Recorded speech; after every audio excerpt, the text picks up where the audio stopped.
يد الله الجماعة صدق الله العلي العظيم وصدق رسول الكريم۔ انتہائی قابل احترام بالخصوص مہمان محترم جناب میر شعیب جان نوشروانی صاحب اور ڈپٹی کمشنر خاران جناب منیر احمد سمرو صاحب اور جتنے بھی ہمارے آفیسرز اور آل پارٹیز کے قائدین، عوام کی طرف سے آئے ہوئے یا اسٹوڈنٹ یا دیگر تمام شعبوں کے ذمہ داران، آج کا یہ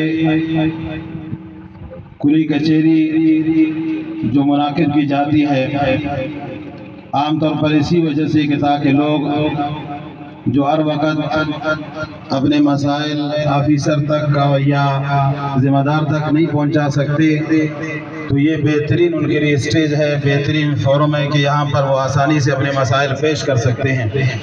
لیکن میرا سب سے پہلے گزارش ذمہ داران سے یہی ہے کہ اگر کلی کچہری ہوتا ہے اس میں مسائل اجاگر کیے جاتے ہیں، جس طرح میں دل کی گہرائیوں سے شکریہ ادا کرتا ہوں شعیب جان کا کو یہاں پر جو بھی مسئلہ اٹھایا جاتا ہے وہ فوراً احکامات جاری فرماتے ہیں، صادر فرماتے ہیں کہ یہ مسئلہ حل کیا جائے۔ یہ بہت بہترین عمل ہے۔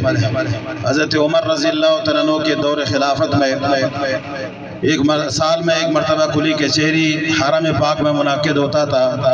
ایک مرتبہ اسی طرح کلی کچہری میں امیر المومنین بیٹھے ہوئے ہیں، ایک شخص اٹھا اور اس نے کہا امیر المومنین فلان علاقے کے گورنر اس کے بیٹھے، اس نے مجھے ایک مرتبہ ایک چھڑی اور ایک چابک مارا۔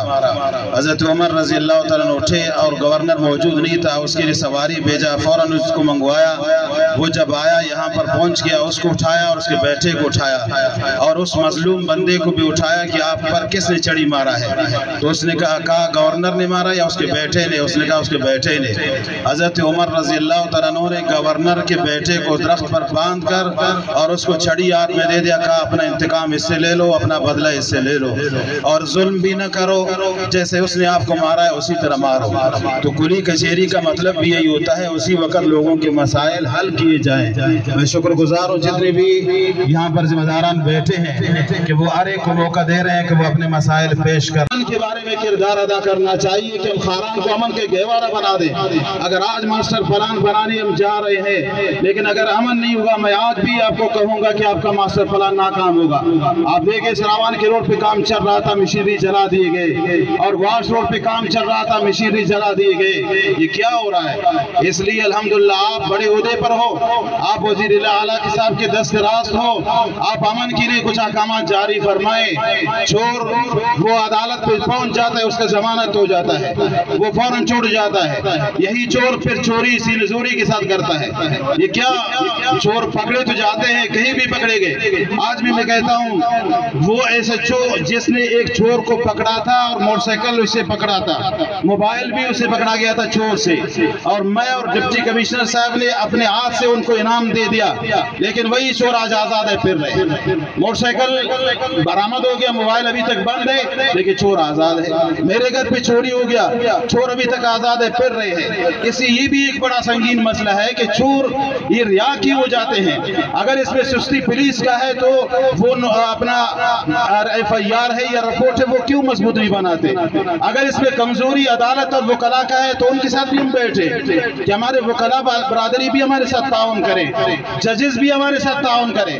تو اس لیے سب سے بڑا مسئلہ میرے تمام جتنے بھی خاران بیٹھے ہوئے ہیں، ایک تو چوری کا ہے، دوسرا بڑا مسئلہ میرے یہاں پر خاران کے جتنے بھی لوگ بیٹھے ہیں بہت سارے ایسے ہیں آج وہ اسی موقع کے تلاش میں ہے کہ اگر مجھے موقع ملے میں اپنے اس بھائی کے لیے جو کئی سالوں سے لاپتہ ہے، یا اس بھائی بہن کے لیے جس کے جو 4th شیڈول میں شامل ہوا ہے، یا اس بھائی کے لیے جو کئی مہینے سے لاپتہ ہے، اس لیے جو ہمارے لاپتہ ہیں اگر واقعتاً وہ مجرم ہے ان کو عدالت میں پیش کیا جائے، جو قانونی کارروائی ان پر کیا جائے۔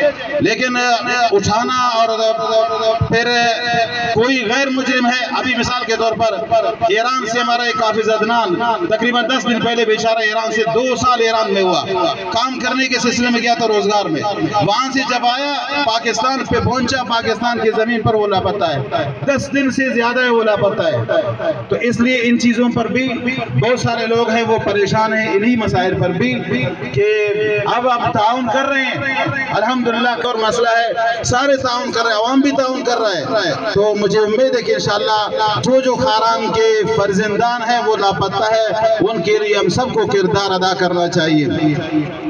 اس کے علاوہ سر جو ترقیاتی کاموں کے بارے میں بتایا گیا، میں کل جا رہا تھا تعزیت کے لیے جنگل پہ، میرے خیال میں یہ جو بڈو کا پول ہے ایسا نہ ہو کہ کوئی حادثہ واقع ہو جائے، اتنا خطرناک ابھی موت کا کنواں بنا ہوا ہے بڈو کا پول، اسی پہ ٹرک بھی گزرتے ہیں، اسی پہ گاڑی، میں خود حیران تھا کہ اپنی چھوٹی سی گاڑی اس کو کیسے وہاں سے پار کروں۔